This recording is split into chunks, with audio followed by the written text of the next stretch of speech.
Hola, esta es la parte final del cuento en ficción Doctor Julepe, un cuento tomado de la historia del Uruguay de entre 1820 a 1860.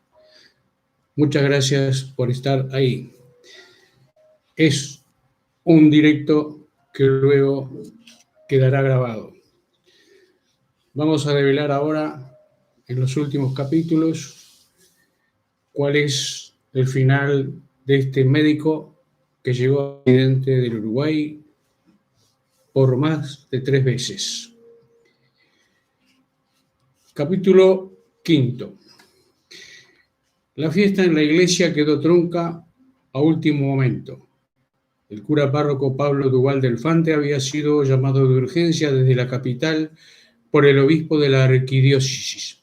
Sacerdote experimentado desde las patriadas independentistas, sabía que un llamado así revelaba que algo importante estaba por suceder las autoridades que gobernaban el país, por lo cual, a pesar de los escasos medios de transporte que había en su lugar de residencia, debía agotar esfuerzos para presentarse en la capital lo antes posible.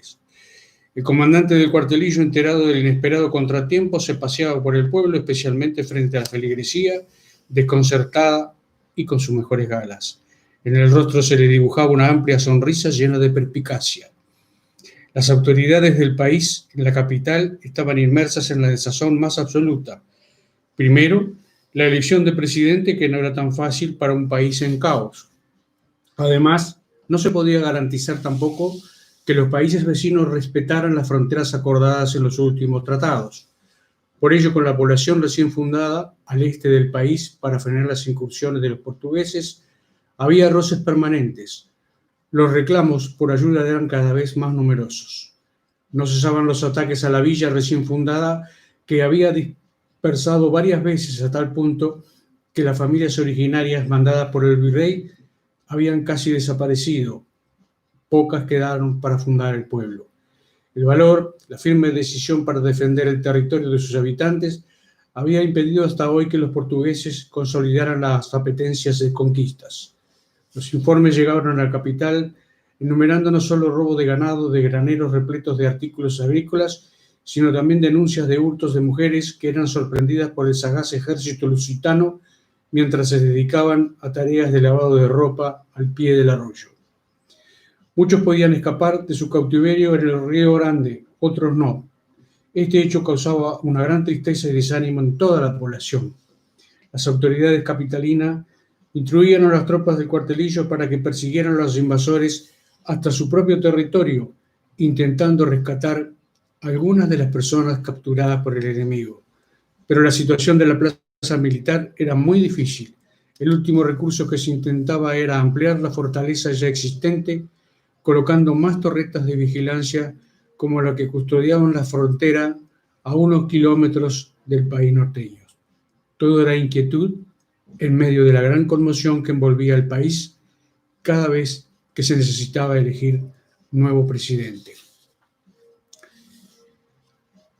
Luego de los aciagos años de lucha por la independencia, la capital, cuyas murallas no podían ahora detener el crecimiento de la población, gozaba de ciertas comodidades ausentes en el interior. Los viajeros conductores de diligencias o los pocos que conservaban familiares alejados del lugar más poblado del país eran portadores de innumerables anécdotas de lo que la vida en las zonas rurales era. Mucho más que historias verdaderas, se transformaban a fuerza de repetirlas en leyendas, casi mitos, que los residentes en la capital escuchaban azorados en sus tertulias, cafés, teatros o las simples tabernas de los diferentes barrios. Nadie sabe muy bien dónde surgió, pero parte de esa leyenda fue una versión que hablaba de un médico, hijo de un hacendado conocido en el este del país, poseedor de una extraña forma de curar. La leyenda iba más allá de sus actividades como médico. Se decía que una mujer, de las que aseguraban ver el futuro, le había hecho anuncios impactantes para él y para la vida del país. Los cocheros de diligencias, en sus largos recorridos del interior, acostumbraban a realizar paradas en las llamadas postas. Eran lugares con tabernas donde abundaban bebidas espirituosas juego de dados, naipes y mucha charla amena. Poseían también habitaciones para que los viajeros pernotaran. Luego del descanso, proseguían su recorrido tal vez en unas horas o al día siguiente. Muchos, al pasar por las costas del este del país, comenzaron a sentir la leyenda. La misma fue creciendo a medida que pasaba de boca en boca. En la capital se extrañaban que un hombre de profesión tan importante, médico, no fuera conocido en los círculos selectos en los que estos se movían dentro de la sociedad de la gran ciudad. Otros negaban sonrientes su existencia y decían: son cuentos de conductores de diligencia, no puede haber un médico que realice esas proezas. Sin embargo, en la casa presidencial trabajaba una mujer mestiza cuyo relato era conmovedor. Habiendo vivido muchos años en el interior rural, un buen día enfermó, quedando casi sin vista por la intensa fiebre que sufrió durante varias semanas. De origen desconocido, no tenía familiares que la acompañaran, su estado era de un abandono total. Robustiano, el vecino más próximo, asustado al sentir los lamentos desgarradores, llamó al cura del lugar para que le diera los últimos sacramentos, pues pensó que la muerte giraba en los alrededores de aquella pobre habitación esperando un momento para llevarse a la mujer. Este hombre, un vaquiano experto en cruzar personas y animales, en cruzar personas y animales por el arroyo que hacía de frontera con los campos vecinos, era muy querido en el pueblo. Nadie se atrevía como él a realizar una tarea poco sencilla. Era casi el único que conocía los lugares donde las aguas permitían el paso hacia los campos o entre la villa, donde se cosechaba la producción que alimentaba a toda la población. Estaba orgulloso del manejo que sabía hacer del ganado, potros, carruajes, que solo con su ayuda podían atravesar las aguas del arroyo, el cual más adelante llevaría el nombre de la ciudad. Su asombro fue enorme cuando en vez del cura apareció un señor alto, abrigado, con un poncho de campaña que lo cubría hasta la rodilla. El sombrero negro a la usanza europea marcaba el cielo nocturno, dándole un aspecto de misterio aún mayor. El jinete, como si fuera conocido de toda la vida, bajó del potro y sin preámbulo preguntó: ¿qué tiene la moza? No lo sé, solo soy vecino de ella. Escuché sus lamentos y entré nomás. Bueno, déjeme un poco a solas con la enferma que veré qué puedo hacer. Robustiano, el vecino, se retiró hasta un sauce cercano a la puerta y, apoyado en él, esperó intrigado. Después de 2 largos nacos que se fumó despacio, confiado, vio aparecer al hombre del sombrero alto. Va a estar bien la muchacha. Consigo unos yuyos de almendra y unas tazas de leche recién ordeñada. Y prendan el fogón, que está fría la pieza. El delirio se le va a ir y en un rato estará consciente. ¿Qué tenía? Nada importante. ¿Y usted quién es? Si puedo preguntar nomás, por decir algo. Yo soy el doctor de la hacienda de los Roca. Sin agregar más, subió a su potro que pastaba suelto por los alrededores del rancho, saludó y se fue. Robustiano quiso seguir preguntando, pero le dio vergüenza. Bajó su cabeza buscando una explicación en la maleza que lo rodeaba. Se acercara. Gracias, vecino. Me voy para la capital. Conseguí una changa en la casa del presidente. ¿Pero usted está sana ahora? ¿Ve bien? ¿No está mareada? No, el hombre me dio la solución. Estoy mucho mejor, gracias a usted que lo llamó. ¿Yo? No, yo no lo conozco para nada. Gracias igual. Cuando Robustiano contaba la historia en las tabernas del pueblo, nadie le creía. Ahora lo cierto es que la mujer trabajaba en la casa del presidente, que el hecho se conoció por todos los pueblos del interior, pero nadie daba fe de que fuera cierto. Lo tomaban como una de las tantas leyendas del lugar. Se dice que el hombre habla con los caballos, que cura con las manos, solamente hablando con el enfermo. Que el hijo de Don Roca trajo una medicina especial de París, donde estudió muchos años. Las explicaciones son varias, pero la duda estaba siempre en los alrededores de cada uno que la contaba. Se dice que no es hijo de Don Roca, que su abuelo fue un cacique de renombre en el este del país. Otros, en las idas y venidas de versiones, agregaban: son cosas de pueblo chico, no le crean a estos cuanteros, se toman unas cañas portuguesas de la mala y hablan cualquier cosa. Capítulo 4. Los fogonazos se repetían por más de 2 horas, iluminando el atardecer y impregnando todo el paisaje con un olor agrio a la pólvora que se introducía en cada rancho del pueblo. Los habitantes, que nunca terminaban de acostumbrarse al acontecimiento, sabían que cuando comenzaban tenían que correr a los refugios. Estos eran túneles que conectaban especialmente el centro de la ciudad con la parroquia, donde habían preparado un gran salón para protegerse mientras durara el tiroteo. La población, entre las numerosas invasiones de fuerzas extranjeras, inglesas, portuguesas y hasta porteñas, estaba preparada para una buena defensa. Su empeño por desalojar a los intrusos le valió importantes reconocimientos de las autoridades nacionales. Los unía un sentimiento firme de libertad, de autonomía, combinados con el orgullo de decirle al mundo: queremos ser libres y con eso basta. Un escopetazo dio de pronto en el brazo de un soldado asignado a la defensa en una de las torretas de vigilancia. Daba gritos de dolor que retumbaban en los muros. «Llamen al julepe, que me desangro. Vamos, no demoren». Las campanas de la iglesia seguían en un repique continuo, lo que indicaba que la situación de peligro aún no se había detenido. Después de algunas horas, el invasor se retiraba. Parecían probar fuerzas con la ciudad, intimidar y luego dejar la sensación de que volverían en el momento menos esperado. La vieja casona, con su chimenea provista de generosos leños, seguía amparando el relato del abuelo al nieto más querido. Uniendo a 2 generaciones diferentes, la narración los colocaba en pie de igualdad en el mismo tiempo, el del pasado que nunca se iba y el del futuro que no puede llegar sin saber lo que vivieron las familias originarias del lugar. «Tata, cuénteme, para usted, ¿es más lindo ser doctor que presidente?» Otra vez Gurí con sus preguntas difíciles. «Mire, mijo, le digo que cuando aprenda de qué se trata la vida se va a dar cuenta. El médico usa el bisturí para cortar y sanar, ¿está? Los presidentes la pluma o la lapicera para firmar decisiones e intentar hacer todo lo que le dijeron a su pueblo que iban a realizar». «Sí, tata, le entiendo, pero lo del bisturí parece más seguro que la lapicera, porque con una firma se arregla la vida de la gente». «Va a llegar lejos, nieto. Seguro que le van a ir bien en la vida. Usted tiene chispa. Siga con la historia, abuelo, que así cuando se lo diga a la maestra en mi escuela, la dejo sin habla». «Bueno, está bien, nieto. Escuche». El doctor volvió a sentir lo que la mujer enferma le decía. El escalofrío intenso recorrió de nuevo su espalda y se transformó en un látigo que lo tironeó como un calambre. Salió al patio nuevamente, llamó a la señora que parecía ser la dueña del rancho para preguntarle: «Doña, ¿es la primera vez que le pasa esto a su hija?» «Para empezar, no es mi hija, se lo repito, es mi criada.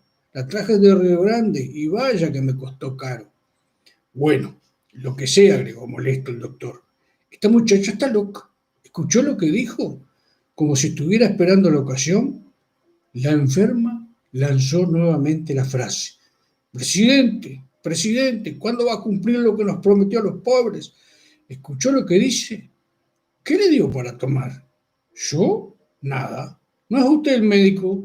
Dele algo, vamos, que ya no la aguanto más». Casi con vergüenza, Pancho Roca entró de nuevo a la habitación de la enferma para hacer el último intento. Estamos llegando al final de Doctor Julepe, un cuento de ficción histórico de un personaje que realmente existió y que ahora en un ratito vamos a develar quién es y de la ciudad de que procedía. Silvio Roca descendía de inmigrantes españoles llegados al Río de la Plata desde Navarra.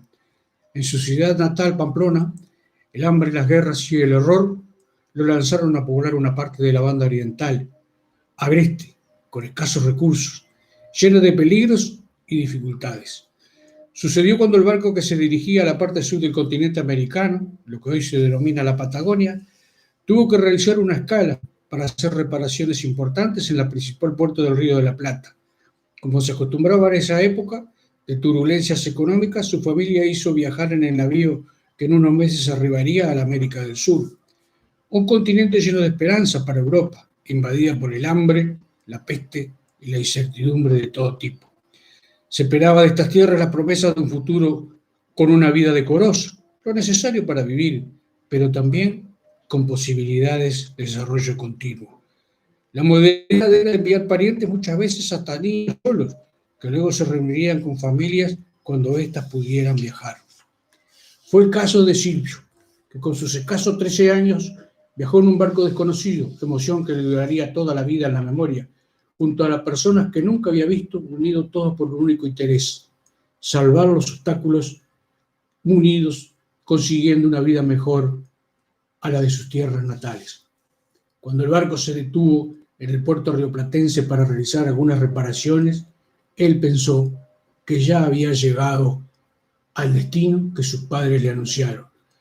Bajó del navío sin saber el nombre del lugar, solo contaba con las imágenes que se le grabaron en la mente cuando su familia le explicó a dónde iba.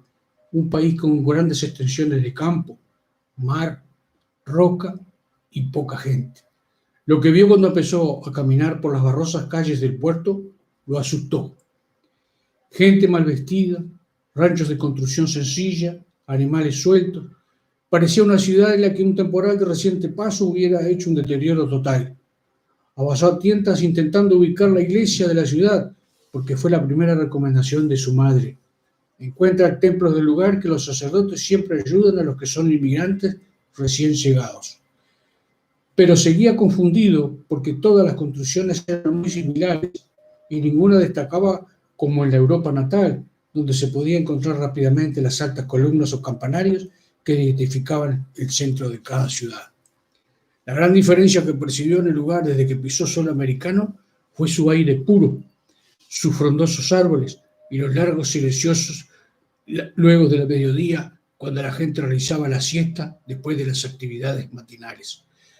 Durmiendo en plazas en rincones, dentro de los ranchos semiderruidos por las recientes guerras, Silvio por fin, luego de varios días, encontró una persona caritativa que lo acompañó a la iglesia futura catedral del país, dejándolo en manos del cura párroco a cargo de la misma. Práctico en este tipo de casos que se repetía a menudo, en la ciudad en crecimiento, el sacerdote le encargó a los cocheros de la diligencia, correo habitual que iba al interior, que lo llevaran hacia una de las residencias del este del país. Sabía que iba a estar cuidado, con una educación acorde a principios morales que él apoyaba en épocas tan caóticas. Nunca más volvió a ver a aquel muchacho de ropas raídas por el viaje, de mirada melancólica, lleno de miedo, y su cara, pero firme al hablar. No supo si fue el hombre, el susto o un gran salto que dio el carro en que viajaba que lo despertó. Acurrucado en el fondo del coche de enormes ruedas y caballos ruidosos del andar, Silvio, sin moverse, invadido por una creciente temor, escuchó un diálogo que le pareció misterioso. Se vienen tus pagos pensando en el oro y en la plata nomás. Sí, venga, acá solo hay campo vacío y animales gordos. Podrán ver, pero igual, mire este gurí, solo, en un viaje tan largo, lo dejan a la mano de Dios, para que se arregle. Estará feo por allá para hacer semejante locura, ¿no? Bueno, ahora, compadre, ¿qué hacemos con el muchacho? En vez de hacerle caso al cura, en la próxima posta se lo dejamos a Maruja, que es flor de gaucha. Ella lo va a alimentar bien, sabe hablar de cariño de personas solas y hasta que aparezca algún pariente en su búsqueda. No, délo por hecho. Usted verá pasar los años y nadie se presentará a buscar al gurí. ¿Cómo se llamará? No sé. Póngale Roca, por lo fuerte, pobrecito, que es el único que va a encontrar en todos estos lugares. Así fueron pasando los meses y los años.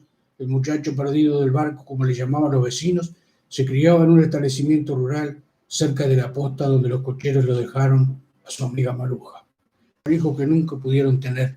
En la parroquia del pueblo figuraba inscrito en los folios bautismales como Silvio Roca, de padres desconocidos. Agradecemos al espacio de Juan Enrique, que siempre está acompañándonos, presente, y a toda esa gente que está allí escuchando el último capítulo final de Doctor Julepe. Los ruidos de la guerra se sentían a varias cuadras de distancia del casco principal. El establecimiento de los Rocas era toda una fiesta. Blanca Lucinda, sentada al lado de Parral, miraba el abundante cielo azul e inspiraba hondo. Al devolver el aire a la naturaleza, se felicitaba de haber aceptado el encargo que hacía muchos años ya le hiciera su tío de la estancia.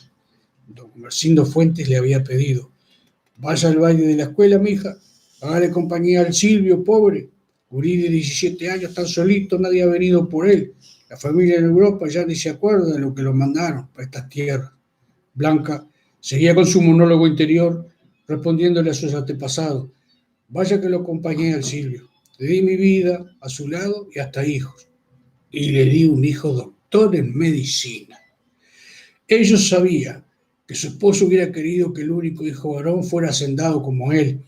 Don Silvio quería mostrarlo a toda la comunidad como un ejemplo de lo que él, como padre y empresario, era capaz de hacer.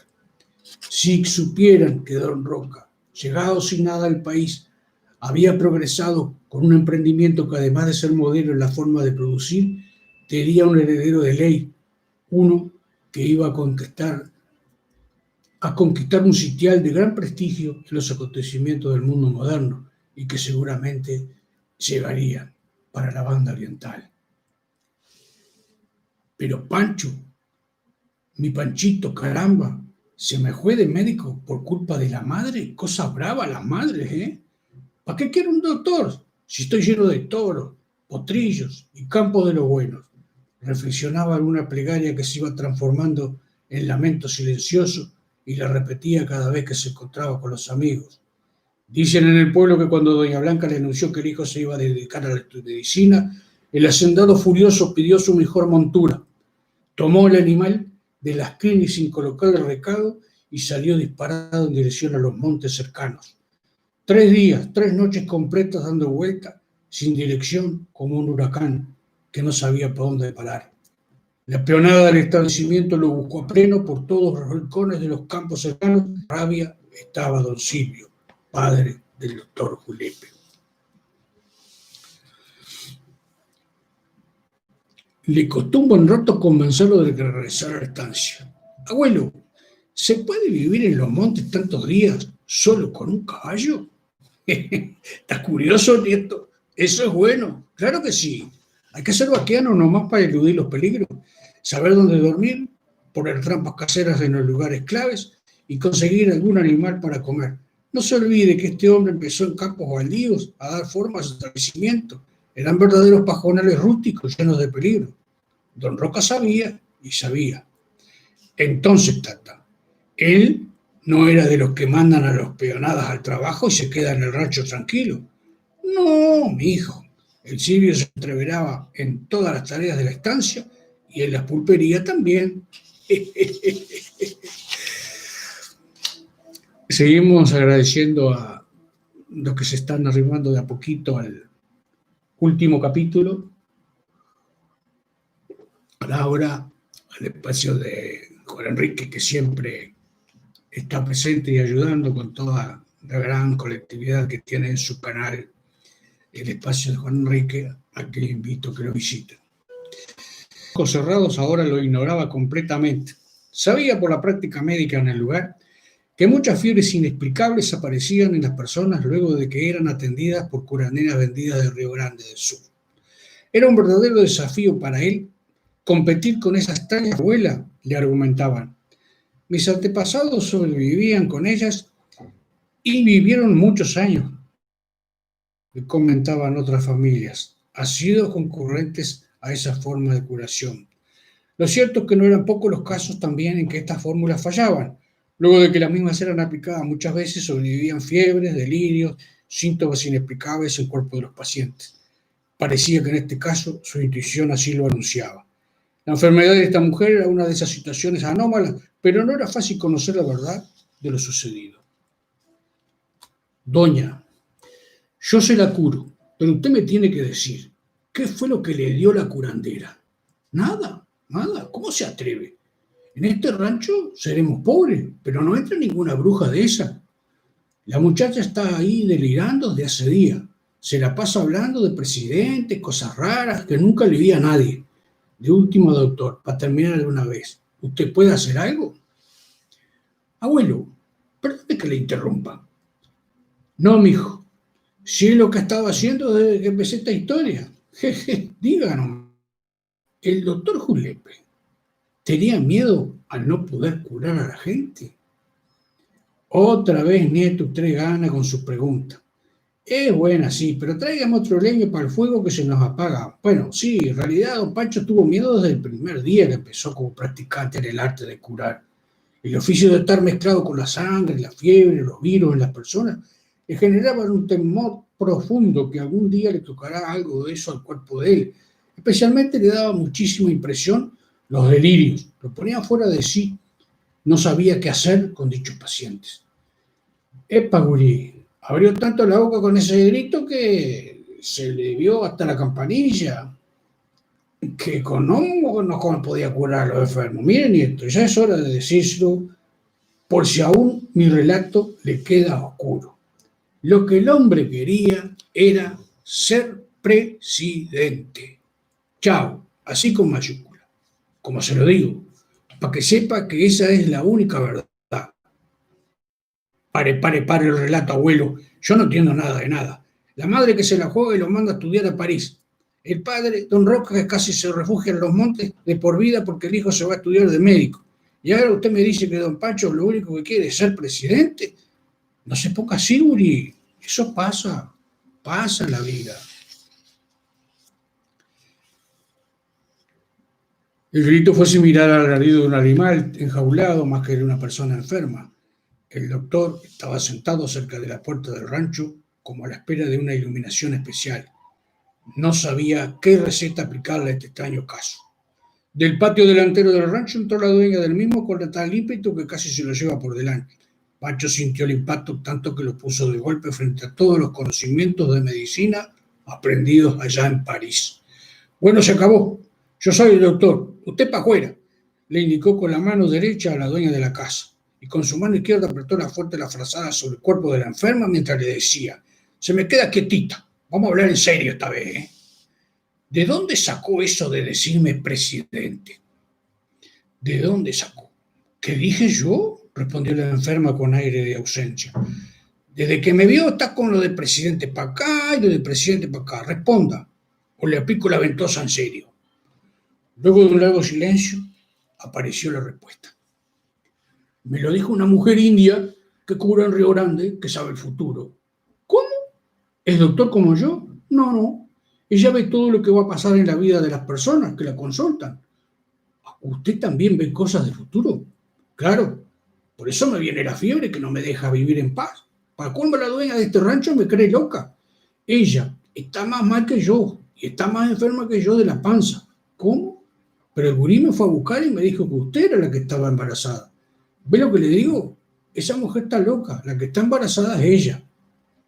Aturdido, cansado de todos estos vaivenes, Pancho llamó a la dueña del rancho y le pidió que se recostaran en el catre que hacía de cama en el salón de la entrada para ocultarle y saber de una buena vez quién era la enferma en aquel rancho tan alejado de la villa.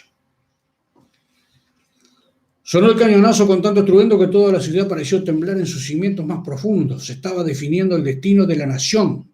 Sin tregua, los defensores de la ciudad amurallada con tantas veces se trincheraban con todo lo que tenían a su alcance. No iba a ser fácil al invasor avanzar ante tan feroz resistencia. Vamos, gritaba el comandante, si nos derrota que sea con honor, que le cuesta hasta la última bala a estos gringos atrevidos.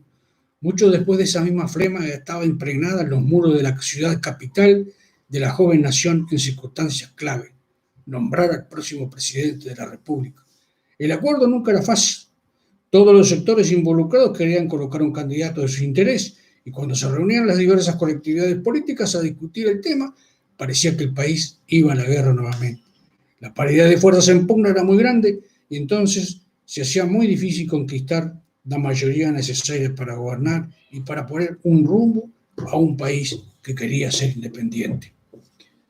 Pero además está a recordar la ambición de los países vecinos, que siempre desearon tener para sí el puerto del Río de la Plata, el mejor puerto, una entrada privilegiada de toda la región. Esta tierra provista de llanuras, de montes, ganados, salvajes, muy poca gente para atenderla, basaba su destino en lo que pasara dentro de la capital portuaria. Ahora en las discusiones por el nombramiento para el cargo más importante del país, muchas eran las disputas. Cada bando amenazaba con irse a la fuerza para apoyar a sus. Eso sería la guerra normalmente, decían algunos. Entonces pongamos a alguien que sepa de política, en serio, que sea un intelectual preparado. No, mejor busquemos un vaqueano en mano duro de los muchos que hay en el interior rural. Abundan opiniones, reuniones, conciliabros de todo tipo, pero el acuerdo no llegaba. Pancho era médico recibido en París porque su madre lo quiso así. Cuenta que una tarde antes que se ocultara el sol, siendo un niño de 7 años, lloró hasta el amanecer escondido en los galpones de la hacienda de su padre. Fue una de las tantas arremetidas del portugués a la ciudad del pueblo. El padre asustado lo buscó todo el día sin suerte, en lugares extraños. En entrar en uno de los galpones del casco de la estancia, finalmente lo ubicó, acurrucado, temblando con su rostro pálido, tieso por el frío y el miedo, acurrucado, temblando con su rostro pálido, tieso por el frío y el miedo, se encontraba Pancho detrás de unas bolsas abandonadas. Amigo, que julepe, ¿no? Sin saberlo su padre, ni el hijo tampoco, con esa frase había bautizado de nuevo al gurí. Con el pasar de los días, toda la peonada primero, el pueblo después, ya lo nombraba julepe pa' aquí, julepe pa' allá. Don Silvio Roca, quien no perdía oportunidad para realizar chanzas de todo tipo, le gustó seguir la broma y el tiempo consolidó, sin que nadie reparara en el origen y tampoco le importara la procedencia del curioso apodo. Se lo decían hasta con cariño, porque en estos pueblos del interior los motes a las personas son también una expresión de simpatía hacia el que lo lleva involuntariamente sobre sí. Ahora, cuando habían pasado varias décadas de aquellos acontecimientos, el doctor de los Roca abría una mano con temblorosa su maletín europeo de cuero negro, buscando alguna medicina que calmara, aunque fuera en parte el delirio de la enferma. Inquieto con temor y recelo que esta situación fuera además la señal para su incipiente vida de médico, intrigado por saber también si estas dos extrañas mujeres no estaban burlándose de él por ser el hijo de él, le dijo al muchacho esclavo que había hecho de mensajero: sácame estas dos mujeres de aquí, que se viene la inundación del arroyo. Este rancho va a quedar bajo agua.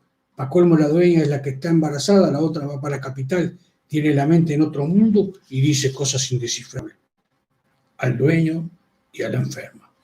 Comenzó a trotar por el camino lleno de maleza, repitiéndose para sí las frases de la enferma. Presidente, presidente, está loca la pobre. Abuelo, ¿qué, mijo? ¿Ya se viene otra pregunta difícil? No, prometo que es la última. Desde entonces, mamá, esta historia del doctor de los Rocas, ¿usted la escuchó en su pueblo alguna vez? Sí, así es, gurí. Cuando mi padre, ya moribundo, me la contó, mucho no le creí. Pero un día estaba yo en el hospital cuidando a un amigo y de pronto siento que una mujer enferma contaba la misma aventura. El protagonista era el mismo doctor Juliette y era una enferma la que escuchaba atónita la narración. Y otra enfermera más atrás, en silencio también. Además, agárrese fuerte, gurí. La historia está en los libros de la Casa de Gobierno en la capital. No, pero entonces llegó a ser presidente del país. Traiga aquella otra tira de asado para la parrilla que después le cuento. Vaya, vaya. Estamos finalizando el cuento, doctor Julepe. Agradeciendo a toda la gente su cuento histórico, que casualmente va a coincidir con el 191 aniversario de la independencia del Uruguay, que se celebra la semana que viene. La capital del país era un caos. Se presagiaba el levantamiento de todos los sectores sociales. Las diversas guardias con que contaba la ciudad estaban siendo mando y sin mando a la vista. La población asustada apuraba la preparación de sus baúles con la esperanza de encontrar lugares en las grandes fragatas ancladas en la bahía. Otros preferían salir en viejos carruajes hacia el norte del país, donde algún familiar o conocido les diera refugio. Se hablaba que del Río Negro hacia arriba andaba el caudillo con sus tropas más fieles, los indígenas. que allí era imposible que lo capturaran. Montes, arroyuelos y grutas formaban un mundo impenetrable donde ningún enemigo podía pasar, solo los vaquianos que conocen el lugar. En ese mundo impenetrable la voz corrida era que se venía una nueva patria, que allí en el centro norte del país estaba una nueva capital. Los escritorios de gobernadores y virreyes iban quedando vacíos.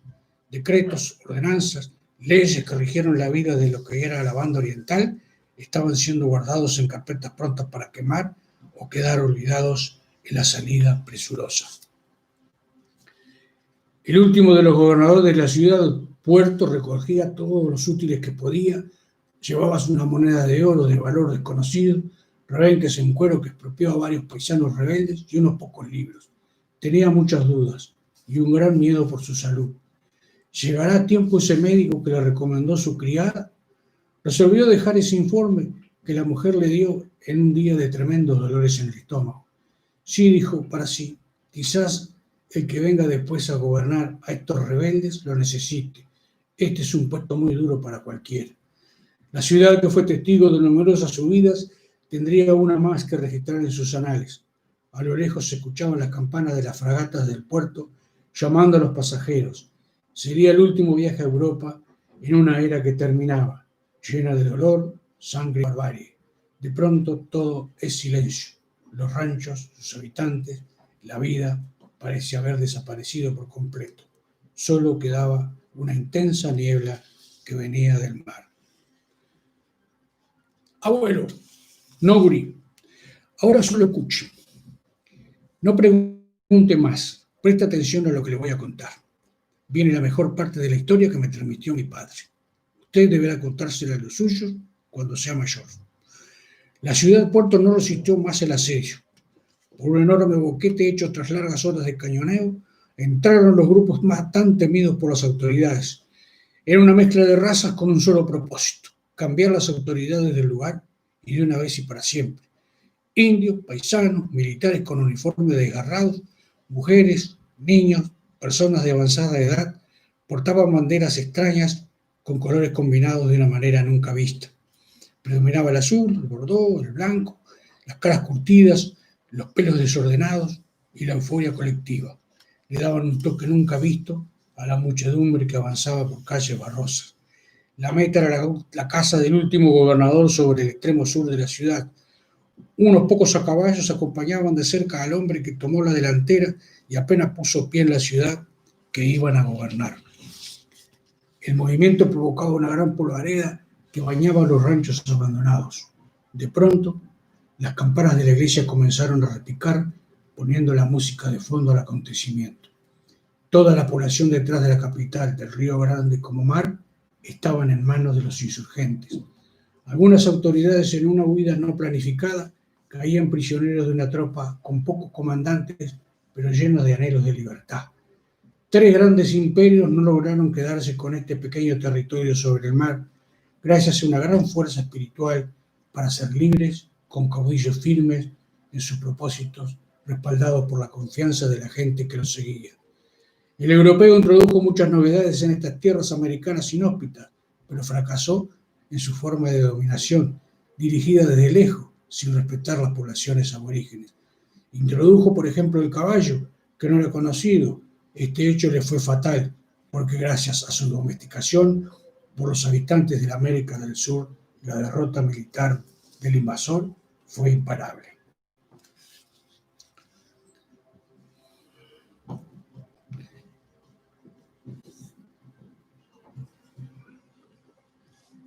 Era audible lo que la mujer esclava le estaba confesando.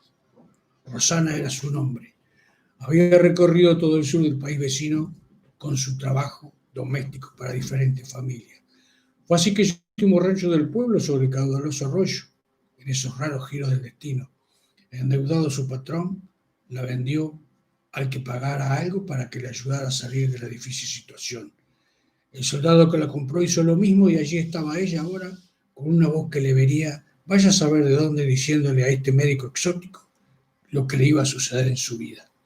Las lágrimas le bañaban una vez por su rostro y no sabía por qué sucedía todo esto, tampoco por qué no podía conocer su propio futuro. Como un autómata respondía maquinalmente a las preguntas, pero sabía que no era ella la que hablaba. Dime, cuéntame, solo a mí acá, al oído, ¿qué es eso de ser presidente? No lo sé, me lo dice alguien aquí adentro mío, que lo van a elegir a usted, que se cansaron de los que mandan en la capital. Y de allí lo vendrán a buscar para darle el cargo. Pronto, eso será pronto. ¿De quién es esa voz que me viene a buscar? El médico no salía de su estupor.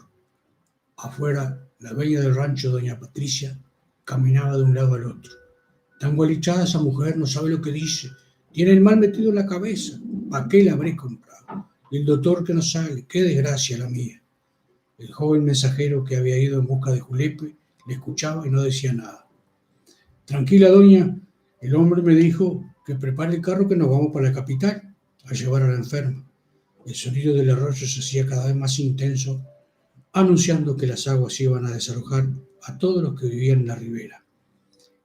Vámonos ya, gritó, para que no hubiera más preguntas. Julepe era el que mandaba.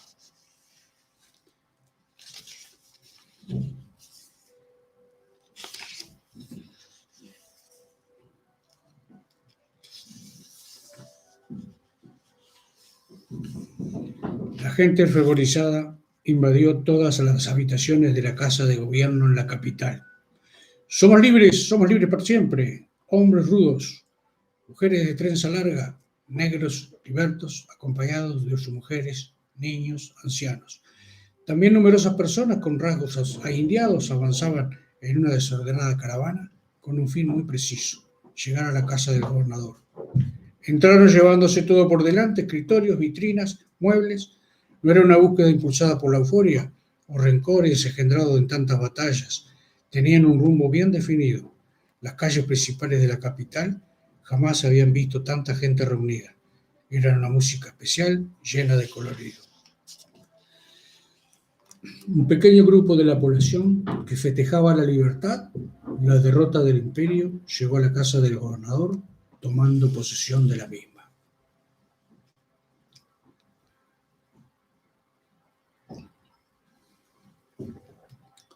Comenzaron a revisarlo todo con una meticulosidad inusual. Al llegar a un mueble en madera inglesa, con escudos revestidos al dorado, detuvieron por unos instantes la agitación. El mueble, lleno de carpetas hechos en cuero de un tamaño superior a los habituales, llamó la atención a los que iban al frente de la delegación. El más joven, parado sobre una mesa, pidió a todos que no avanzaran más, que esperaran el resultado de la búsqueda. Abrieron la vitrina con el poncho desgarrado por los años, al igual que su piel. El hombre que llegó primero levantó una carpeta, bien arriba para que todos la vieran. Aquí está, esto es lo que buscábamos. Encuadernadas en largas páginas amarillas, con letras grandes, había numerosos documentos de distintas procedencias. Mapas de todos los nombres de los pequeños pueblos de la banda oriental, especialmente del interior rural. Aquí está Benavides. Aquí está, agarre el mejor potro que tenga y salga ya. No pierda tiempo. Vamos, compadre, vaya a buscarlo. Es en una ciudad al este, a unos kilómetros de la frontera brasilera. Hay un arroyo con dos grandes ramales, con brazos que rodean el pueblo. No puede perderse nunca. Pregunte por el doctor Julepe, que todo el mundo lo conoce. No lo conoce quien no haya pasado por allí, pero todos los del lugar le van a decir quién es. Tráigalo, si es preciso, a la fuerza. Dígale que es el nuevo presidente del país, que los invasores ya se fueron derrotados y están en fuga. Vamos, Benavides, no me falles, tenemos presidente. Tata, no, gurí. Ya no puede preguntarme más. La historia termina acá. Esta fue parte de la vida del doctor Pancho Roca, nombrado por la gente de su ciudad como el doctor Julepe, médico de una calle de la ciudad de San Carlos, al este del Uruguay, una ciudad que jamás pudieron tomar los ingleses, los portugueses y los que los españoles tuvieron que entregar en permanente acecho, que tuvo un médico, el único hombre que llegó a ser más de 4 veces presidente de su país en forma alternada. ¿Para qué hablar más? Esta historia se terminó de escribir un 27 de junio del 2012. Y se trata de Francisco Antonio Vidal Silva, oriundo de la ciudad de San Carlos, hijo de Francisco Antonio Vidal Gosende, uno de los primeros constituyentes de la primera asamblea que en Uruguay, como país independiente, formó para elegir autoridades. El hijo realmente estudió en Francia, porque luego de unos años, este integrante de la asamblea, el padre, Francisco Vidal Gosende, se refugió en Francia, donde conoció a San Martín y donde el hijo en realidad estudió medicina. San Martín refugiado porque tuvo que huir después de la lucha de independentistas de la Argentina. Él fue un personaje que en medicina, junto a Vizca y a Vilar de Bo, atacaron la fiebre amarilla y por eso regresaba al este, donde las estancias eran grandes, y le decía a Julepe por esa huida que tenía, pero fue una persona generosa. Y siempre estuvo cerca de los políticos que dominaron en los años 1830 al 60, cercano a la presidencia. Fue nombrado por Flores cuando la Triple Alianza, fue nombrado después que Santos renunció, fue nombrado también cuando Latorre renunció, y fue elegido legalmente presidente Francisco Antonio Vidal Silva en una asamblea que votaba en forma indirecta a los presidentes de nuestro país. Él tenía unas primas en la ciudad de San Carlos, departamento de Maldonado, de apellido Silva, que habían adoptado al hijo de su esclava, en esa época era muy común tener una esclava, llamado Cayetano Silva, a quien Francisco Antonio Vidal Silva, siendo presidente, protege y le da un lugar para que estudiara música porque era muy capaz en el estudio de marchas, sobre todo militares, marchas en general. Y Cayetano Silva después va a Río Grande, y después se especializa en marchas militares y se radica en Santa Fe, Don Torcuato, Argentina, creando la famosa Marcha San Lorenzo, que es la marcha nada más y nada menos que se tocó cuando Eisenhower y los aliados liberaron París, cuando se hace el cambio de guardia en el Palacio de la Reina de Inglaterra o el cambio de guardia en Buenos Aires, en la Casa de Gobierno. Pobre, con muchos hijos, tuvo que vender la partitura solo por 50 pesos. Don Julepe, que es Francisco Antonio Vidal Silva, vivió en el predio frente a la plaza, donde mis padres tuvieron una casa que vendieron hace muchos años, lo vendimos hace muchos años porque ellos ya no están, y leyendo los antecedentes del predio aparece como una donación del Cabildo que le hiciera al padre de él. Fue muy timorato para ser político, fue una buena persona, nunca se casó, tuvo un hijo que adoptó, fue generoso, y esta ha sido la historia en ficción de un personaje de la historia de nuestro país que colaboró con la medicina y en parte con la política en épocas muy borrascosas a que este país fuera hoy independiente. Muchas gracias. Nos vemos en el próximo video con más cuentos cortos, pero de estilo diferente. Este ha sido el final del doctor Julepe Francisco Antonio Vidal Silva, nacido en la ciudad de San Carlos, al este del Uruguay, que presidió el Uruguay en forma interrumpida por 4 veces. Muchas gracias y hasta el próximo video.